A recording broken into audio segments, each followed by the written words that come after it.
Bismillahirrahmanirrahim. Assalamualaikum warahmatullahi wabarakatuh. Alhamdulillahirabbil alamin wassalatu wassalamu ala nabiyyina Muhammadin wa ala alihi wa ashabi ajmain. Amma ba'd. Baik, santri-santriku sekalian, pada pelajaran tajwid pada hari ini kita lanjutkan pelajaran yang sebelumnya. Sebagaimana kita ketahui, kita sekarang masuk pada fasal 1, yaitu nun sukun dan tanwin. Kita mengulang sedikit bahwasanya nun sukun adalah huruf nun yang ditandai dengan sukun.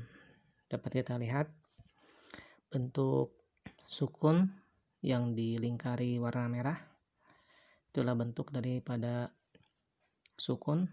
Jadi kalau bahasa Indonesianya nun mati, ya, tidak berharokat nun mati itu.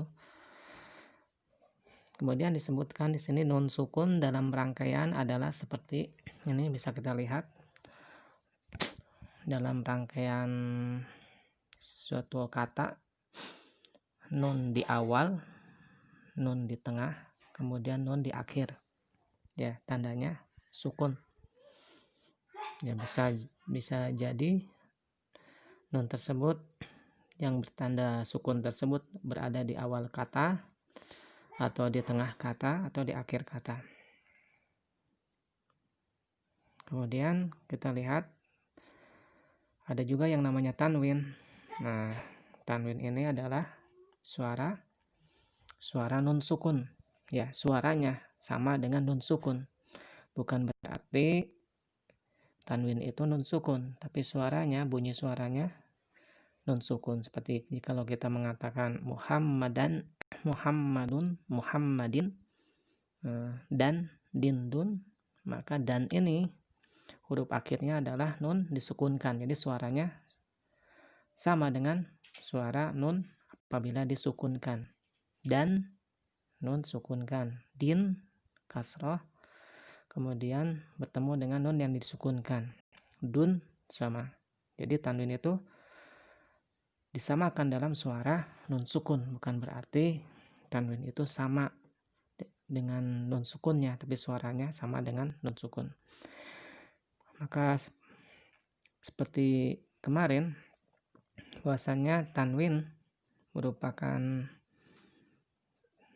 tanda harokat, ya, merupakan tanda harokat yang rangkap. Ada an, in, un, atau ban, bin, bun, tan, tin, tun, san, sin, sun, dan seterusnya. Itulah yang namanya tanwin. Kalau kasrah yaitu kasratain, kalau fathah fathatain, kalau domah domatain. Baik, sebelum kita masuk pada hukum bacaan nun sukun dan tanwin, apa saja yang termasuk atau huruf-hurufnya atau pengertiannya, kita lihat dulu hal berikut. Nah, insyaallah inilah yang akan kita pelajari pada semester sekarang. Kita lihat di layar pada 5 potongan ayat di layar berikut. Dapat kita lihat semuanya diawali dengan min, ya. Min alaqa, min ni'matin, min rahikin, min ba'di, min ju'. Maka akan kita lihat nun sukunnya. Lihat nun sukun min ini diakhiri dengan nun sukun, ya. Akan tetapi bisa kita lihat bunyi dari nun sukun tersebut berbeda-beda, ya, tergantung daripada huruf yang dia temui setelahnya. Misalkan yang pertama kata min alaqa. Min alaqa. Min di sini kita baca dengan jelas, min alaqa. Dengan artian jelas di sini, tidak dibaca samar seperti mil, tidak dibaca gunnah, min, juga tidak dibaca misalkan iklab, ya, mim. Nah, Akan tetapi berbeda dengan yang di bawahnya.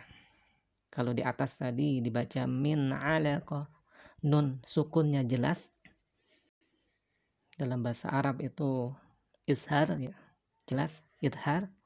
Nunnya jelas min alaqah. Dan dapat kita bedakan pada potongan ayat yang kedua di bawahnya. Nah,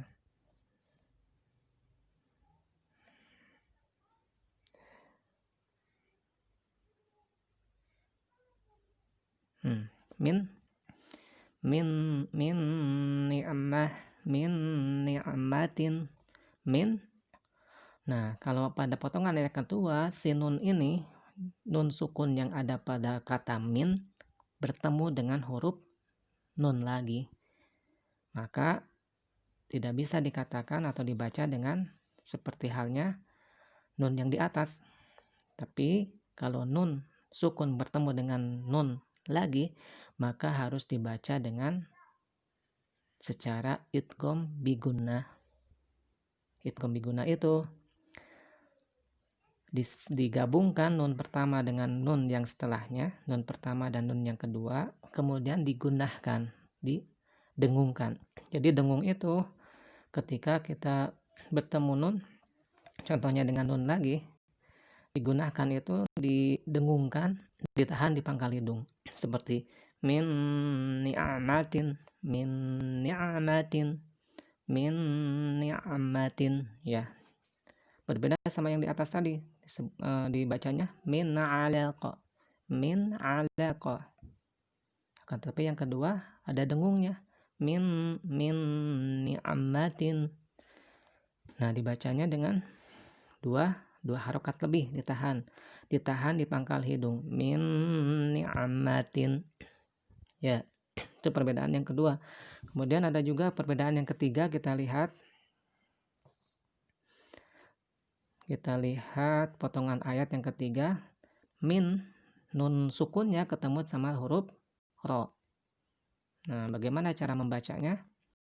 Kalau nun mati atau nun sukun bertemu dengan ro, maka si nun tersebut seolah-olah tidak ada karena tidak dibaca. Maka ketika nun sukun bertemu dengan huruf ro atau la nanti sama lam, ro sama lam, maka si nun itu tidak dibaca. Maka ketika kita membaca potongan ayat min sama rahiqin, maka kita langsung membacanya nunnya mir rahiqin, mir. Nah, suara nunnya tidak terbaca, tidak didengungkan, tidak diizharkan, tapi seolah-olah nun tersebut tidak ada. Ini yang dinamakan dengan izhar, yang namanya dengan idgham bila gunnah. Digabungkan antara nun dan ro, diidghamkan, akan tetapi tidak didengungkan. Makanya kalau nun sukun ketemu dengan huruf ro atau dengan huruf lam, maka dibaca dengan idgham bila gunnah. Digabungkan si nun sukun sama huruf yang setelahnya yaitu ro, akan tetapi tanpa ada dengung sedikit pun. Langsung dibacanya mir rahiqin,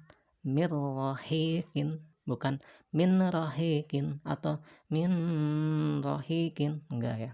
Berbeda sama min alaq tadi, berbeda sama min ni'matin, tapi langsung mir langsung mir, itulah perbedaannya. Mir rahiqin. Nah, kemudian dapat kita lihat juga yang keempat, potongan ayat yang keempat ini juga ada perbedaannya dengan yang ketiga di atas, yang mana nun sukun pada min tersebut bertemu dengan huruf ba, ya. Nah, bagaimana cara membacanya? Nanti akan kita lebih jelas lagi pelajari, akan tetapi kita sekarang ini akan membedakan bunyi dari setiap nun sukun bertemu dengan masing-masing huruf tertentu yang menjadikan dia memiliki hukum yang berbeda-beda dan cara baca yang berbeda-beda. Sekarang apabila nun sukun pada min tersebut bertemu dengan huruf ba, maka ada yang namanya iklab, yaitu qubilatil nun mim. digantinya suara nun dengan mim. Sebabnya kenapa? Lantaran si nun tersebut bertemu dengan huruf ba. Ya. Jadi seolah-olah nun tersebut jadi huruf mim. Maka dibacanya bukan min ba'di. Min ba'di, akan tetapi si nun tersebut diganti menjadi huruf berbunyi huruf mim. Mim ba'di. Mim ba'di. Nah, ditahan 2 harokat lebih. Mim ba'di. Mim, bukan min lagi. Lantaran kenapa? Disebut dengan iklab. Nah, kubilatin nun mim. Jadi suara nunnya itu diganti dengan suara mim. Lantaran si nun sukun tersebut hanya bertemu dengan huruf ba, bukan dengan huruf yang lainnya. Maka apabila kalian mendapatkan ketika membaca Al-Quran nun sukun bertemu dengan huruf ba, maka diiklabkan bacaan sinunnya itu diganti dengan mim. Mim ba'di, ditahan, ada dengungnya juga, ditahan 2 harokat lebih. Mim ba'di, gitu ya. Berbeda sama yang di atas. Min alaqa, jelas minnya. Min ni'amah, itu idgham bigunah, ada dengungnya. Atau mirrohikin, nunnya seolah-olah tidak dibaca, ya, langsung ke ro. Ini mim ba'di, malah si nunnya itu hurufnya, suaranya nun tersebut diganti menjadi mim. Mim ba'di, bukan min ba'di, bukan min ba'di, tapi mim ba'di. Ya. Kemudian yang terakhir, bentuk yang terakhir adalah perbedaan ketika nun mati atau nun sukun bertemu dengan huruf jim. Misalkan nun sukun yang ada pada kata min ketemu sama huruf jim pada ju'in. Nah, ini berbeda juga dengan 4 potongan ayat di atas, cara pembacaan nun sukunnya. Nah, ini masuknya nanti nun sukun ketemu sama jim ini masuk pada hukum ikhfa, ya. Ikhfa hakiki. Ikhfa hakiki. Maka dibaca nun sukun pada min tersebut apabila ketemu dengan jim maka diikhfakan. Ikhfa itu artinya adalah samar. Maka akan kita dapati ketika min ketemu sama ju'in, maka kita bacanya mil ju'in, mil ju'in, mil ju'in, bukan min ju'in, bukan juga miju'in, atau bukan juga diganti jadi mim ju'in, bukan. Apabila nun sukun bertemu dengan huruf jim, nah ini masuk kepada ikhfa. Huruf ikhfa nanti banyak akan kita pelajari. Yang harus kita fahami adalah perubahan lafaz tatkala kita membaca Al-Quran. Ketika kita membaca nun sukun ketemu dengan huruf-huruf hijaiyah. Nah, tergantung huruf hijaiyah yang akan kita temui nanti. Termasuk pada huruf-huruf yang mana. Bisa masuk kepada ishar halqi nanti, bisa masuk pada huruf-huruf idgham bigunah atau idgham bila gunah, atau masuk bertemu dengan ba disebut dengan iklab dan bacaannya juga harus diiklabkan. Nah, yang terakhir ini masuk nun sukun bertemu dengan jim, maka dia termasuk ikhfa, maka dibaca dengan ikhfa, yaitu samar. Ikhfa artinya samar, maka dibaca seperti tadi ya, disamarkan milju', ya gitu ya.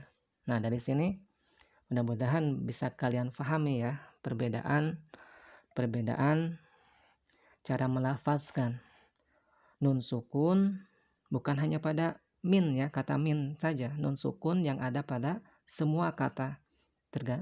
Semua kata dibaca sesuai dengan hukum-hukumnya, tergantung dengan huruf yang ditemui setelahnya nanti. Ya. Nah, nun sukun ini Selain nun sukun juga adalah tanwin. Ya, maka tanwin juga sama seperti ini, tergantung apabila kita membaca ayat Al-Quran kemudian mendapatkan huruf yang ditanwinkan, bisa tan, bisa tin, bisa tun, nanti dibaca juga dengan hukum seperti ini, hukum nun sukun atau tanwin, tergantung huruf yang ditemui setelahnya.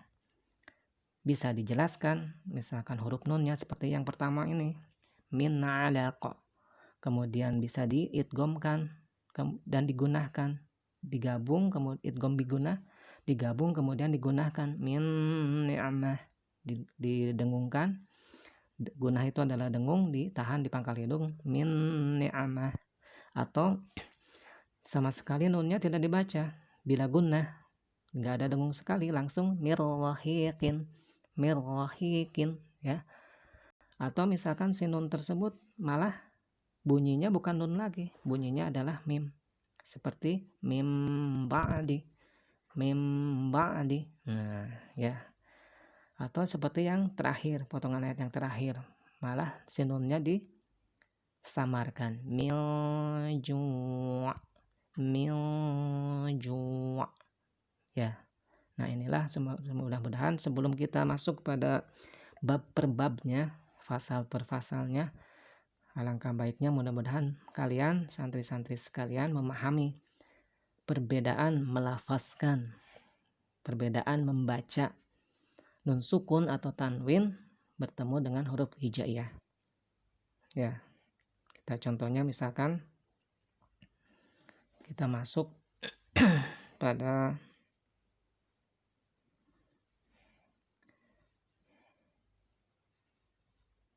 fasal selanjutnya. Maka nanti yang akan kita pelajari dalam bab ini, pada bab nun sukun dan tanwin ini, kita akan mempelajari 5 hukum bacaan nun sukun dan tanwin. Sebagaimana tadi telah sekilas kita bahas, nanti akan kita dapati kapan nun sukun dihukumi dengan izhar halqi, ya. Kapan nun sukun atau tanwin dihukumi dengan idgham bigunnah, kapan nun sukun atau tanwin dihukumi dengan idgham bila gunnah, dihukumi iklab atau ikhfa. Nanti tergantung dengan huruf yang bertemu setelah nun sukun atau nun atau tanwin. Nah, itu untuk jelasnya, insya Allah kita akan mempelajarinya ya pada kesempatan yang lain. Baik, untuk kesempatan kali ini mungkin dicukupkan dulu sekian, yang mudah-mudahan bisa difahami yang tadi ya, yang kelima macam bacaan nun sukun atau tanwin bertemu dengan huruf hijaiyah. Nah, nanti kita masuk ke hukum-hukum bacaannya, mudah-mudahan bisa difahami. Subhanakallahumma bihamdika asyhadu alla ilaha illa anta astaghfiruka wa atubu ilaik. Wassalamualaikum warahmatullahi wabarakatuh.